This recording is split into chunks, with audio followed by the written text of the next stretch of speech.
জানি না সমুদ্র আমাকে আর গ্রহণ করবে কিনা, পা ভেজাতে দেবে কিনা তার স্রোতে। কেননা সামান্য এক ফোঁটা বিষে বিষাক্ত হয়ে যেতে পারে মহাসাগর। আমি কোনোভাবে আর লুকাতে পারছি না নিজ হাতে তৈরি করা অন্ধকার। কেননা আকাশের প্রতিটি কোণায় জ্বলে উঠেছে যে নক্ষত্ররা।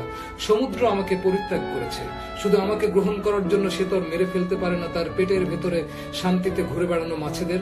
আসলে কি তাদের সেই শান্তি আছে আর?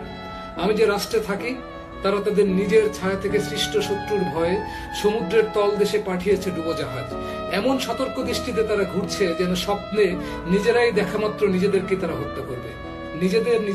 নিজেরাই নিজেদের শত্রু হওয়া ছাড়া মানুষের আর কোনো মহৎ উদ্দেশ্য নেই এখন আর।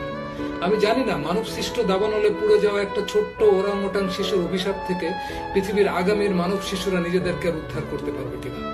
নিজেকে এত ঘৃণা করি যে অন্যরা আমাকে ঘৃণা করার সুযোগ পায় না, অথবা বলা যেতে পারে তারাও নিজেদের ঘৃণায় এত ব্যস্ত যে অন্যদেরকে ঘৃণা করার সময় তারা আর পায় না।